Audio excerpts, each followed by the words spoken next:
Alors aujourd'hui, Artisans de France nous emmène chez une gémologue joaillière. Diane, bonjour. Bonjour Pierre. Patrick est avec nous. Je la laisse dans les mains de Patrick. Bonjour mademoiselle, je suis ravi de vous rencontrer et surtout, vous exercez un métier tout à fait original qui consiste à être joaillière. Absolument. C'est quelque chose de très spécialisé, de très technique. Alors j'aimerais savoir comment vous êtes arrivée à être joaillière, c'est-à-dire est-ce que la petite fille était déjà émerveillée par les rubis? Alors oui et non, c'est-à-dire qu'effectivement j'aimais bien jouer avec les bijoux de maman, mais c'est pas du tout ça qui m'attirait. Non. J'ai fait un bac scientifique, spécialité maths, un peu comme tout le monde. Et à la sortie du lycée, je me suis demandé ce que je faisais. Oui. J'ai hésité entre une prépa bio et biologie. Et architecture d'intérieur. Et en fait, je me suis rendu compte que la première salle dans laquelle je rentrais quand j'allais à Drouot, donc quasiment tous les jours, c'était la salle des bijoux. Et je me suis rendu compte que la gémologie, c'était vraiment à mi-chemin entre la biologie et l'architecture d'intérieur, parce qu'on a tout le côté scientifique et en même temps le côté un peu plus féminin, glamour. Et la géographie. Et on a un petit peu de géographie, mais surtout de la géologie. Et ensuite, j'ai fait donc l'Institut national de gémologie. Alors on rentre comment dans l'Institut? On présente un dossier. C'est pas très compliqué. Tout simplement. Oui, tout simplement, on présente un dossier, puis on vérifie qu'on a les bases, on va dire, scientifiques pour pouvoir suivre les cours. Mais sinon, ça, c'est assez facile. Ouais. Après, en revanche, il faut passer tous les niveaux. Ah oui, ça fait pousser au niveau scientifique. Ça devient plus compliqué. Oui. Mais, et ça dure combien de temps? Alors moi, j'ai fait la formation accélérée, donc je l'ai fait en 1 an. Et, oui. Oui. Donc c'est assez rapide, mais c'est concentré. C'est très concentré. Parce que c'est très, comment dirais-je, très technique. Oui, on fait de la cristallographie, de l'optique, de la chimie, de la géologie. Voilà, c'est assez poussé scientifiquement. Et puis après, on apprend énormément de choses en assez peu de temps. On fait la moitié de la journée de la théorie, le reste de la journée de la pratique. Et après, de toute façon, c'est comme pour tout, il n'y a pas de mystère. Il faut pratiquer, donc on passe notre après-midi à regarder des pierres, mesurer l'indice de réfraction, vérifier s'il y a un doublage, enfin voilà, toutes les techniques qui nous permettent de savoir si les pierres sont bonnes. D'accord. Et pouvoir identifier les Et au bout d'un an, vous vous sentiez tout à fait capable de distinguer oui, ça on l'apprend, on est plutôt bien formé. Entre différentes pierres. Oui. On apprend à savoir si ce sont des vraies pierres, déjà savoir quelles sont la famille des pierres, et ensuite savoir si elles sont bonnes, si ce ne sont pas des synthèses, si c'est du naturel, et ensuite voir également si la qualité de la pierre est bonne. Et ensuite, moi j'ai fait l'école Boulle, parce que Alors oui, c'est ça, alors donc vous êtes sorti de l'école de gémologie, et vous avez enquillé chez Boulle. Et j'ai continué ma formation à l'école Boulle. Mais l'école Boulle, c'est un concours d'entrée, non? Oui, mais j'ai été prise, on va dire que j'ai eu un peu de chance. Non, vous êtes brillante. Non, j'ai eu la chance d'être prise dès mon premier concours. Et ensuite, j'ai continué ma formation. Et c'est là aussi qu'on apprend en complément à savoir regarder aussi les pierres pour pouvoir savoir ce qu'on peut monter et ce qu'on ne peut pas monter. C'est-à-dire qu'une pierre... Ça dure combien de temps, Boulle? Moi, j'en ai fait pas mal d'années. Ça dépend des cursus qu'on prend, mais j'ai accumulé plusieurs matières et du coup, j'en ai fait pendant 5 ans. Ah oui, quand même.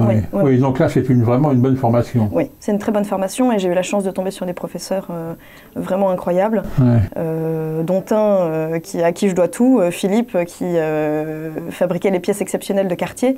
Et du coup, c'était une vraie chance de pouvoir tomber sur lui. Et en plus, il m'a introduit dans un milieu professionnel, assez difficile d'accès. Donc, il m'a présenté beaucoup de meilleurs ouvriers de France. Donc, je travaille avec des techniciens, on va dire, parce que chacun a son métier. Moi, je suis joaillière, donc je vais fabriquer tout ce qui est squelette métallique.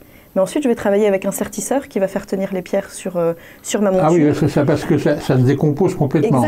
Exactement. C'est comme pour une voiture. Vous allez avoir le carrossier, le sellier.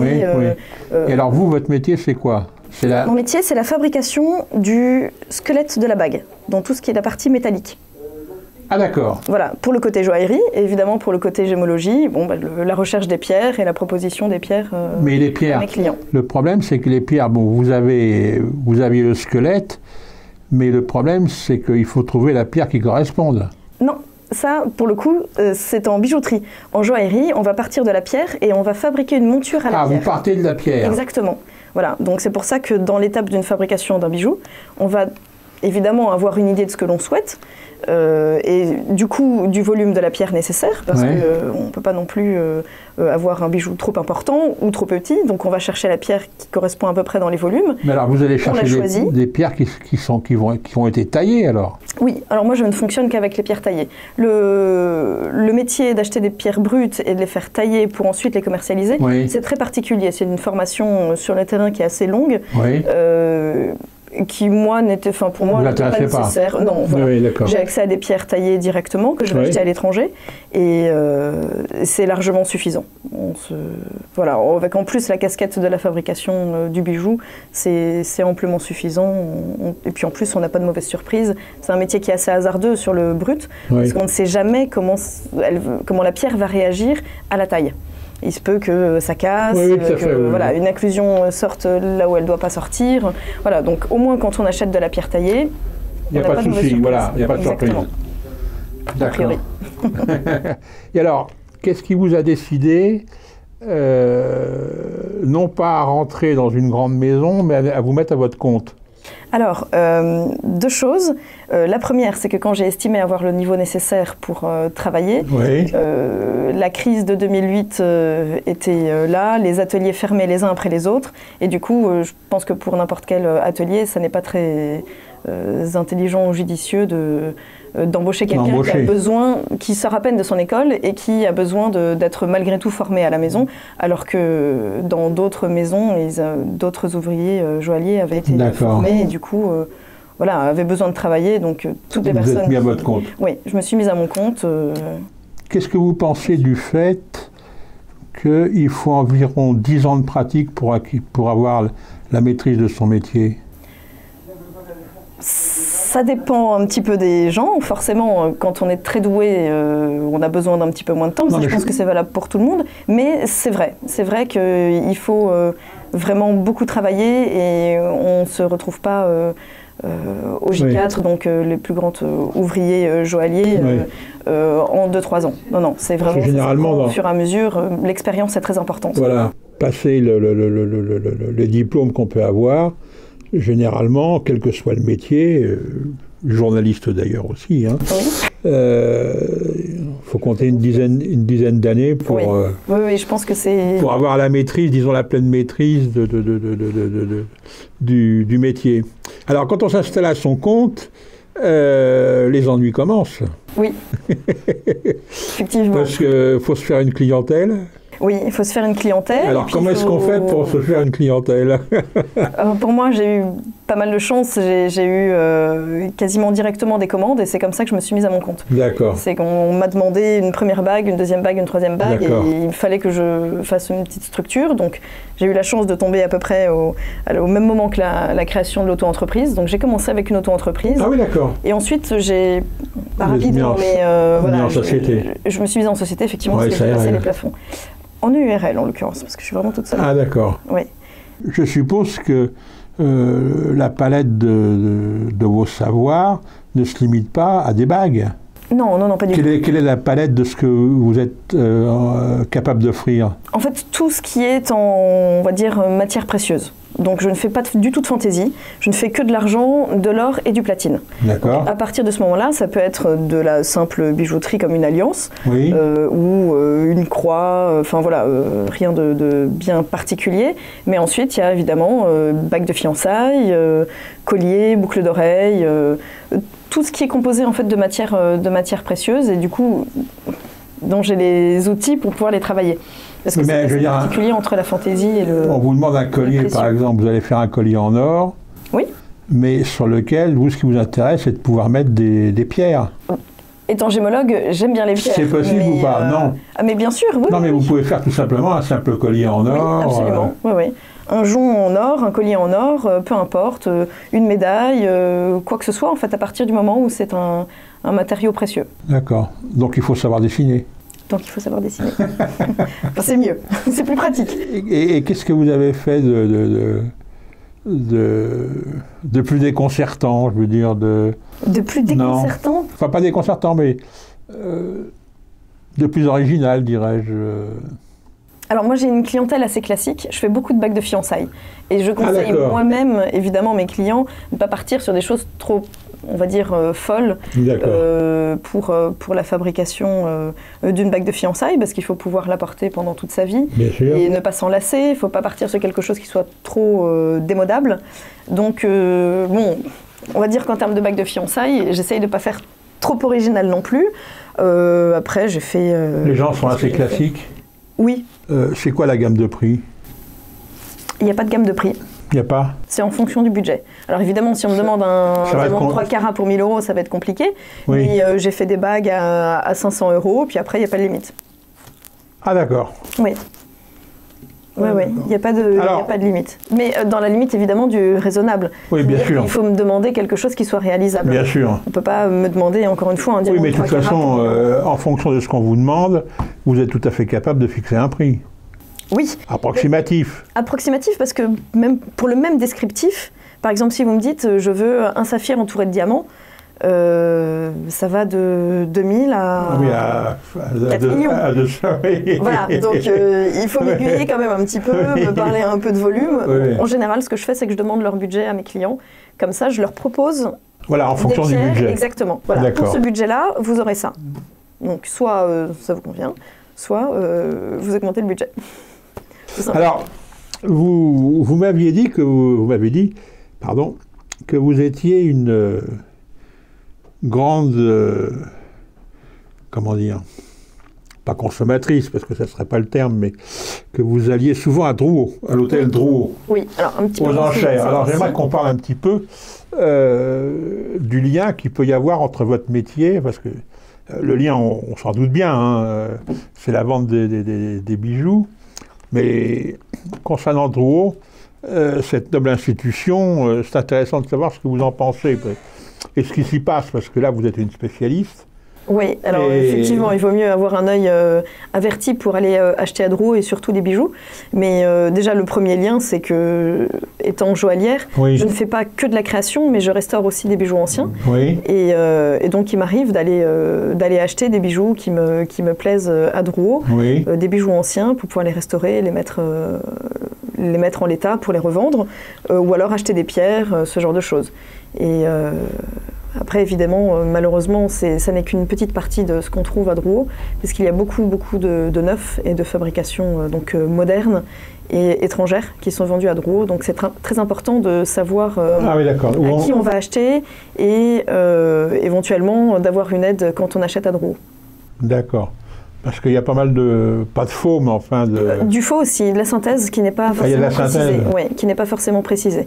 J'ai eu le cas, il y a 2 ans, quelqu'un qui avait acheté un bijou à Drouot et en l'occurrence son saphir n'était pas synthétique mais était extrêmement traité et ça aurait dû être stipulé lors de son achat et ça ne l'était pas. D'accord. Donc ça changeait quand même beaucoup la donne au sujet du prix qu'il avait payé et qu'il aurait dû payer. D'accord. Bien, et à ce jour, votre métier, vous êtes satisfaite à peu près de... c'est un très beau métier, je trouve que c'est une chance de pouvoir faire un métier passion. Comme on dit. Mais il faut en vivre. Mais il faut en vivre, exactement. Ça n'est pas forcément évident tous les jours, parce qu'il y a beaucoup de concurrence, de la concurrence déloyale et de la concurrence classique. Et puis bon, le marché n'est pas au mieux, c'est-à-dire que les gens n'ont pas du tout les mêmes budgets qu'ils avaient autrefois. C'est difficile, les matières premières ont énormément augmenté. C'est valable pour la farine, mais c'est également évidemment valable pour l'or, pour les diamants, les saphirs. Donc il faut prendre tout ça en compte. Et c'est vrai que les clients sont de plus en plus difficiles en termes de budget. Regardant, oui.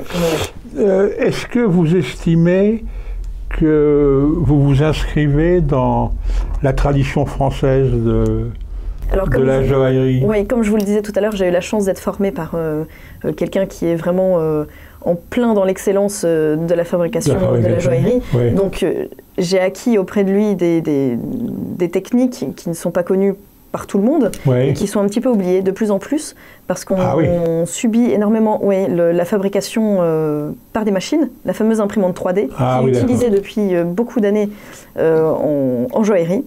Et du coup, forcément, quand on dessine sur l'ordinateur et qu'on laisse une machine fabriquer ensuite, on oublie certains gestes. Il y a beaucoup de choses en fait qui ne sont pas forcément transmises. Et ça, c'est un point qui est assez important et vraiment dommage. Je pense qu'il faut. C'est bien de pouvoir utiliser les nouvelles technologies. Pour certaines choses, c'est très pratique, mais il ne faut pas oublier notre patrimoine culturel. Exactement, oui, parce que comment dirais-je, il y a un métier qui disparaît. C'est des gestes, c'est des savoirs qui disparaissent aussi et qu'on ne peut pas retrouver d'ailleurs. Exactement, oui. Parce que si on perd la gestuelle, on perd, si je puis dire, l'essence ou l'âme et ça, malheureusement, ça va avec notre époque. Il y a une tradition française dans la joaillerie. Oui. Une grande d'ailleurs. Oui. On a la chance d'avoir de très belles maisons, Place Vendôme, mais malheureusement, une grosse partie de la bijouterie vendue Place Vendôme et de la joaillerie est fabriquée, une fois de plus, machine. On a également la chance d'avoir encore beaucoup d'ateliers qui fabriquent à la main et qui font des choses absolument exceptionnelles. J'ai la chance de voir beaucoup de pièces de grandes maisons chez mes collaborateurs ou lors d'expositions, etc. Et on a encore un grand savoir-faire. Mais il ne faut pas le faire disparaître. Ou le galvauder. Oui, non, si le faire disparaître en faveur de la fabrication machine. Machine, oui, bien sûr. Oui.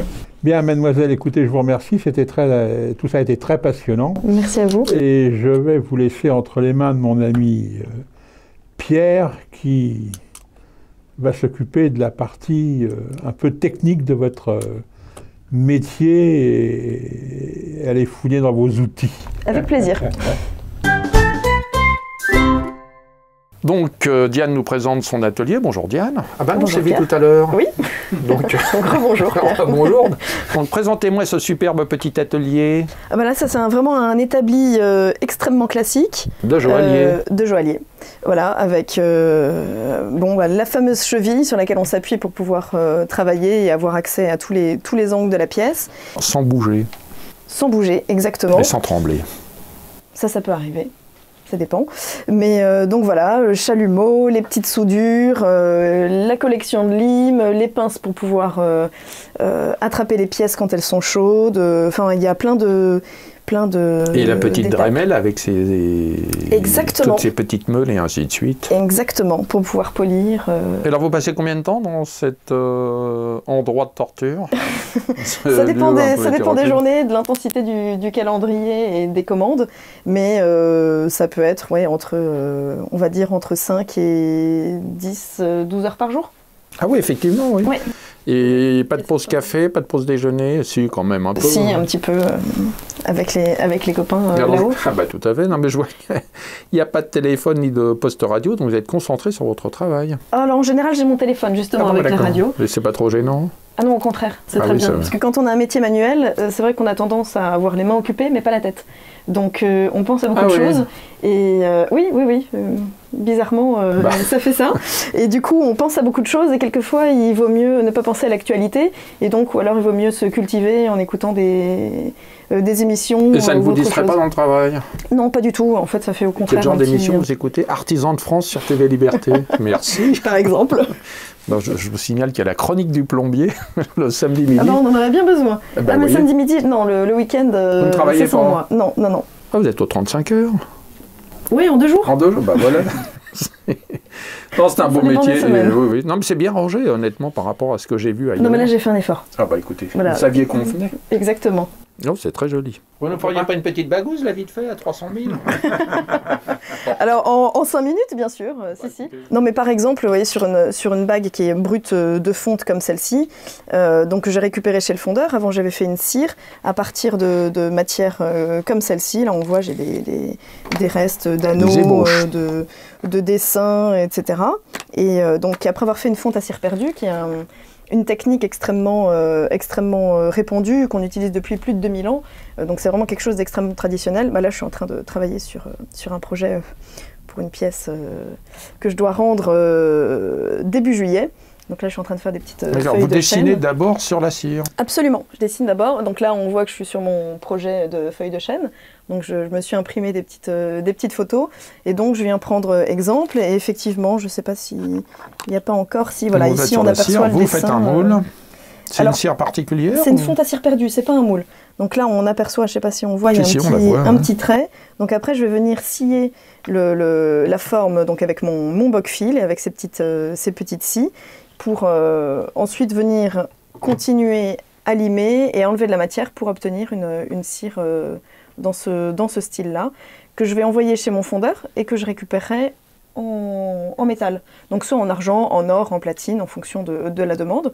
Et donc je récupérerai quelque chose de brut avec un jet de fonte comme celui-ci.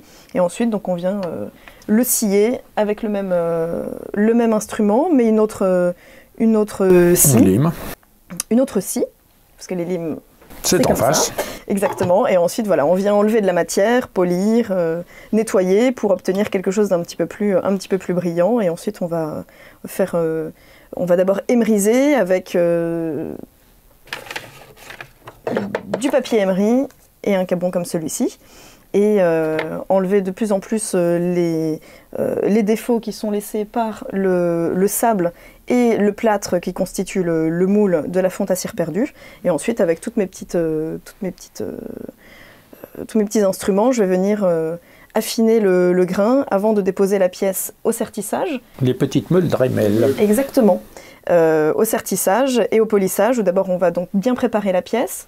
On va faire tenir les pierres. Par exemple, sur celle-ci, sur cette bague, il manque un petit diamant. Donc j'ai soudé un chaton qui était parti. C'est une bague ancienne que je suis en train de restaurer. Donc je vais aller la déposer chez mon sertisseur qui va remettre le diamant. Et ensuite, polissage, où on fera bien briller la pièce. Vous ne sertissez pas vous-même? Non, c'est un autre métier. Oui, tout à fait, oui. Sertisseur. Exactement. Voilà. Donc voilà, il y a plein d'étapes lors de la fabrication de la bague. Et donc encore une fois, soit on passe par l'étape de la cire, soit on va directement venir le faire en métal, en mettant en forme, en chauffant la pièce, et en emboutissant, en travaillant l'objet. Au maillet, exactement. Et évidemment en soudant. Avec les différentes soudures, on a différentes températures de fusion pour pouvoir avoir plusieurs étapes, faire en sorte que lorsqu'on a fait une première soudure, elles ne viennent pas bouger lors de la deuxième. Voilà, donc température de fusion un petit peu plus élevée, et ensuite on descend au fur et à mesure pour avoir une pièce qui reste bien. On connaît ça dans la plomberie avec les problèmes de brasure. Voilà, brasure. Vos brasures. C'est peut-être pas le même prix non plus. Ce n'est pas le même prix et ce ne sont généralement pas les mêmes volumes. Voilà. Oui. C'est pas le même rendu non plus. Non plus. Bon écoutez Diane, très content d'être reçu. Très content de vous avoir accueilli. J'espère que vos affaires vont fructifier grâce à Artisans de France. Je n'en doute absolument pas. Et à bientôt pour un nouveau savoir-faire. À bientôt, avec plaisir. Au revoir. Au revoir Pierre.